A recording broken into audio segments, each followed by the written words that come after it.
मुनमुन चिड़िया अपनी माँ सुनहरी चिड़िया के साथ नीम के पेड़ पर बने घोंसले में रहा करती थी। मुनमुन की खूबसूरती की वजह से कई कबूतर, चिड़े और तोते उसके आशिक थे, पर मुनमुन सभी से कम ही मिला जुला करती थी। ऐसे ही एक दिन मुनमुन की दोस्त फ्रूटी चिड़िया उससे मिलने के लिए उसके घोंसले में आती है और उसको अपने घोंसले में देखकर मुनमुन बोलती है, अरे फ्रूटी, कैसी है? तेरा चेहरा इतना उदास क्यों है? सब ठीक तो है ना? नहीं नहीं, कुछ भी ठीक नहीं है। रो क्यों रही हो? बोलो ना, क्या हुआ? मुनमुन, वो कंकु ने मुझे धोखा दिया। उसने मुझे अपने झूठे प्यार के जाल में फंसाया और मुझे झूठा शादी का वादा करके मुझे गर्भवती करके छोड़ दिया और धोखा देके उड़ गया। क्या? हाँ मुनमुन, मुझे समझ नहीं आ रहा कि अब मैं क्या करूं। तू चिंता मत कर, मैं हूँ ना तेरे साथ, सब कुछ सही होगा। तू रो मत, चल तू आराम से बैठ घोंसले में, मैं तेरे लिए दाना लेकर आती हूँ। इतना कहकर मुनमुन फ्रूटी को चुप करवाती है और उसे घोंसले में बैठाकर दाना खिलाते हुए बोलती है, फ्रूटी, तू फिक्र मत कर, मैं तेरा सहारा बनूंगी। सबसे पहले मुझे तेरे लिए एक अलग घोंसले का बंदोबस्त करना होगा, जहाँ तू अपने होने वाले बच्चों को जन्म दे सके।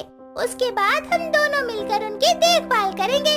तब तक मैं तेरे साथ ही रहूंगी। इतना कहकर मुनमुन फ्रूटी को लेकर सभी घोंसलों से दूर एक पेड़ पर जाती है, जिसके बाद कड़ी मेहनत करके मुनमुन फ्रूटी के लिए घोंसला बनाती है और फ्रूटी की जरूरत के हिसाब से उसमें दाना और पानी रखती है। तो वहीं मुनमुन की माँ सुनहरी उसके घर न आने की वजह से बहुत परेशान थी। थकी हारी मुनमुन जैसे ही अपने घोंसले में आती है, तभी उसकी माँ कहती है, मुनमुन, इतनी देर से कहाँ थी? तुझे पता नहीं है क्या? सांझ ढलते ही घोंसले में वापस आना होता है।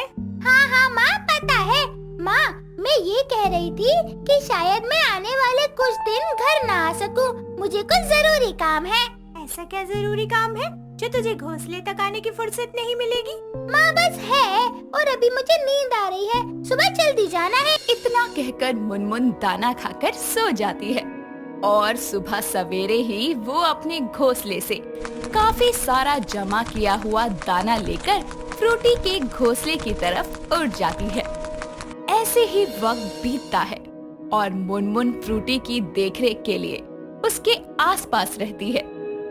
एक शाम जब मुनमुन दाना लेकर फ्रूटी के घोंसले में जाती है, तो घोंसले का नजारा देखकर उसकी आंखें फटी की फटी रह जाती है। फ्रूटी 2 बच्चों को जन्म देकर मर चुकी थी। फ्रूटी के बच्चे अंडे से बाहर आकर चूचू चूचू चिल्लाकर रो रहे थे। मुनमुन उन बच्चों को गले लगाकर कहती है, बच्चों रो मत, मैं हूँ ना तुम्हारी मासी, मैं तुम्हारा ख्याल रखूंगी, तुम रो मत। किसी तरह बच्चों को चुप करवाकर उनको दाना खिलाकर मुनमुन उनको सुला देती है। कुछ दिन बाद वो दोनों बच्चों को लेकर सुनहरी के पास जाती है। सुनहरी अपनी बेटी के साथ 2 बच्चों को देखकर हैरान होते हुए बोलती है, ये किसके बच्चे हैं मुनमुन? ये बच्चे मेरे हैं माँ। नालायक, पागल हो गई है क्या? बकवास करे जा रही है। तेरी अभी तक शादी भी नहीं हुई, तो शादी से पहले गर्भवती कैसे हो सकती है?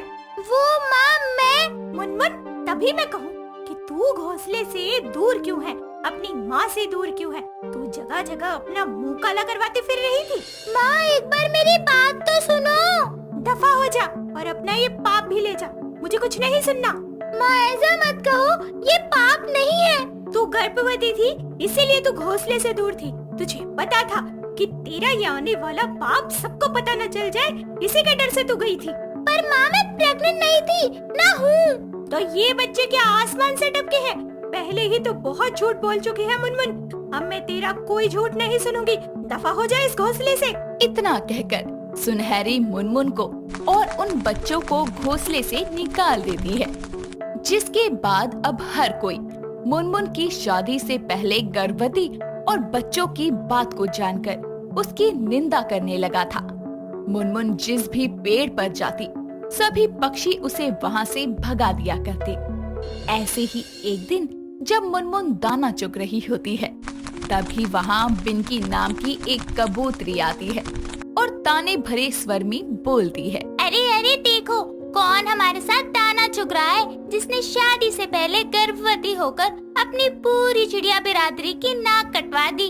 अरे बड़ी ही तेज निकली है तो। अपनी ये बकवास तुम अपने पास ही रखो, समझ गई? मेरे बच्चे भूखे हैं, उनको दाना देना है, हटो आगे से। अरे बच्चे नहीं, बाप है, वो भी न जाने किसका। अरे बाप कहाँ है उनका, क्यों नहीं आता तुम्हारे पास? अरे तुम्हें गर्भवती करके उड़ गया क्या, या फिर कोई और चिड़ा फंसा लिया था तुमने? वैसे कारनामे तो तुम कर ही चुकी हो, और ये हमारा दाना चुगने का अड्डा है। तुम जैसी शादी से पहले गर्भवती हुई चिड़िया की इस अड्डे पर कोई जगह नहीं है। बिनकी की बात सुनकर बाकी सभी दाना चुग रहे पक्षी भी मुनमुन के खिलाफ बोलना शुरू कर देते हैं और उसे बेइज्जत करके वहाँ से भगा देते हैं। साथ ही उसे दाना भी नहीं चुगने देते। तभी मुनमुन खुद से कहती है, भगवान क्या करूं? मैं अपने बच्चों को क्या जवाब दूंगी? आज उनकी माँ खाली हाथ क्यों आई? दाना क्यों नहीं लेकर आई? इतना कहकर मुनमुन उदास मन से अपने घोंसले में बच्चों के पास जाती है, जहाँ वो देखती है कि पकिया चिड़ा उसके बच्चों को खाना खिला रहा है और उनका ख्याल रख रहा है। ये देखकर मुनमुन उसके पास जाकर कहती है, तुम यहाँ क्या कर रही हो? मैं तुम्हारे बच्चों की भूख मिटा रहा हूँ। पर तुम्हें मेरे बच्चों की इतनी चिंता क्यों है? क्योंकि मैं सच जानता हूँ कि ये बच्चे तुम्हारे नहीं बल्कि फ्रूटी चिड़िया के हैं। ये सच तुम्हें कैसे पता? मुनमुन, फ्रूटी मेरी अच्छी दोस्त थी। मैं सब जानता हूँ कि कंकु ने उसके साथ क्या किया और फिर उसे किस हाल में छोड़ दिया। बदनामी के डर से फ्रूटी दोबारा कभी अपने माता पिता के पास नहीं लौटी, पर तुमने एक अच्छी दोस्त बनकर उसे संभाला, उसका हर कदम पर साथ दिया, और जिस दिन वो अपने बच्चों को जन्म देके मर गई, उस दिन से तुमने इन बच्चों को अपने सीने से लगा कर रखा और उन्हें माँ जैसा प्यार दिया। मैंने फ्रूटी से वादा किया था, मैं उसे कभी अकेला नहीं छोड़ूंगी, पर वो खुद ही मुझे अकेला छोड़कर चली गई। लेकिन अपनी निशानियाँ मुझे दे गई। सारे पक्षी समूह को यही लगता है कि मैं गलत हूँ, पर मैं तो एकदम साफ बाक हूँ। मैंने कभी कुछ गलत किया ही नहीं। तुम चिंता मत करो मुनमुन, हम दोनों मिलकर उस कंकु को सबक सिखाएंगे। उसने जो भी फ्रूटी के साथ किया उसकी सजा उसे जरूर मिलेगी। हाँ, मैं भी यही चाहती हूँ। कल को जब मेरे बच्चे बड़े हो तो कोई इनको ताने ना दे, इनको कभी वो ना सुनना पड़े जो मैं सुन रही हूँ आज। पकिया रोती हुई मुनमुन को चुप करवाता है, जिसके बाद दोनों कंकु के पास जाते हैं और उसकी सभी काली करतूतों का कच्चा चिट्ठा जंगल के सभी पक्षियों के सामने खोल देते हैं। अपनी चोरी पकड़े जाने पर कंकु अपने मुंह से अपना सारा गुनाह कबूल करता है और सभी पक्षियों को बताता है कि किस तरह से उसने फ्रूटी की जिंदगी के साथ खिलवाड़ किया। जिसके बाद कंकु को दंडित करके जंगल से निकाल दिया जाता है।